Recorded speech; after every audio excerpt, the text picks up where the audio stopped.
Hello friends, कहिए कैसे हैं आप। अक्सर अगर कोई आपकी बुराई करता है तो आप झट से आग बबूला हो उठते हैं और बुराई करने वाले को दो चार सुना देते हैं। लेकिन अगर आप आज की स्टोरी सुन लेंगे तो आपको पता चल जाएगा कि अगर कोई आपकी बुराई करता है तो उसमें आपकी भलाई छुपी होती है।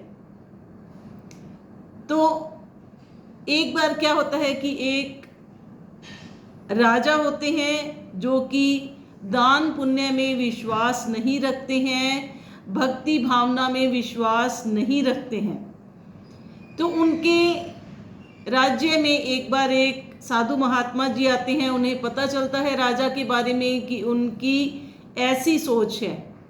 तो वो राजा के पास जाते हैं, उन्हें कहते हैं कि मुझे कृपया करके दान दीजिए।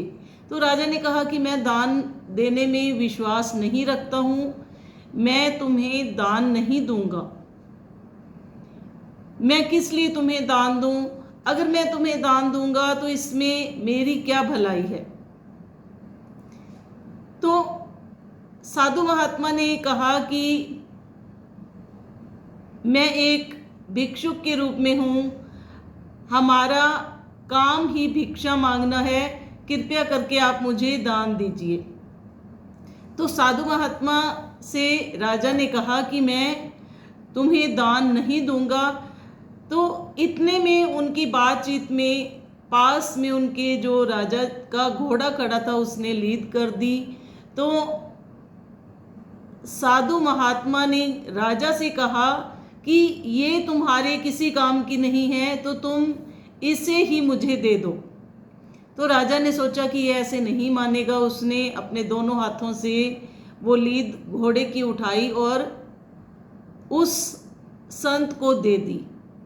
तो वो संत उस राजा को कहते हैं लेते हुए कि और बढ़े। तो इतना कहते हुए वो वहाँ से चले जाते हैं। अगले दिन राजा जब बालकनी में बैठे होते हैं तो उन्हें बहुत गंदी बदबू आ रही होती है और वो खिड़की से देखते हैं तो सामने घोड़े की लीद का बहुत बड़ा सारा पहाड़ बन जाता है। तो वो पहाड़ वहाँ से साफ करवाया जाता है, लेकिन कुछ ही मिनटों में वो फिर से वैसा ही रूप ले लेता है, बहुत बड़ा पहाड़ के रूप में।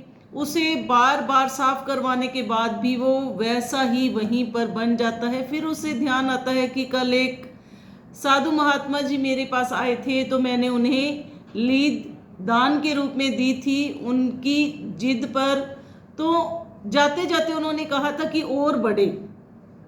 तो अब मुझे उस साधु महात्मा को ढूंढना होगा, उनके पास जाना होगा, मुझे क्षमा याचना मांगनी होगी। तो जैसे तैसे राजा उस साधु महात्मा के पास पहुंचते हैं, उसे ढूंढ लेते हैं और जाकर उन्हें कहते हैं कि ये क्या हो गया। तो साधु महात्मा जी ने बताया कि इसका तोड़ है, लेकिन तुम मुझसे कोई प्रश्न नहीं पूछोगे। तो राजा ने कहा कि ठीक है। महात्मा जी ने कहा कि तुम यहाँ से जाओ, अपने राज्य में कोई ऐसा अपने बारे में कुछ बुराई के रूप में फैला दो जो कि तुम्हारी पूरी प्रजा तुम्हारी बुराई करने लगी। तो ऐसा ही होता है, पूरे राज्य में सभी लोग राजा की बुराई करनी शुरू कर देते हैं और कुछ ही देर में वो लीद का पहाड़ वहाँ से गायब हो जाता है। राजा बहुत खुश हुए और वापस से साधु महात्मा जी के पास जाते हैं और पूछते हैं कि क्या मैं अब तुमसे प्रश्न पूछ सकता हूँ। तो साधु महात्मा ने कहा कि मुझे पता है कि तुमने क्या प्रश्न पूछना है। तुम्हारे मन में यही चल रहा है कि वो ऐसे कैसे हुआ। तो महात्मा जी ने कहा कि मैं तुम्हारे प्रश्न का उत्तर दूंगा। उन्होंने कहा कि अगर वो लोग तुम्हारी बुराई कर रहे हैं तो वो तुम्हारी बुराइयों का कुछ हिस्सा अपने कंधों पर ले रहे हैं। तो इस तरह से तुम्हारे द्वारा जो किए गए हैं बुरे कर्म हैं उनकी वजह से वो लीद का पहाड़ बन गया था और वो बुरे कर्मों को थोड़ा थोड़ा उन्होंने अपने ऊपर ले लिया।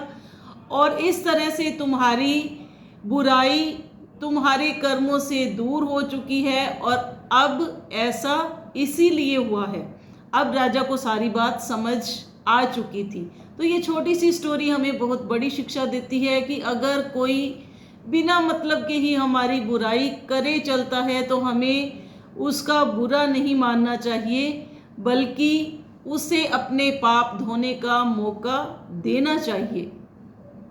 अगर आपको हमारी ये वीडियो अच्छी लगी हो तो इसे लाइक करें, कमेंट करें और शेयर करना ना भूलिए।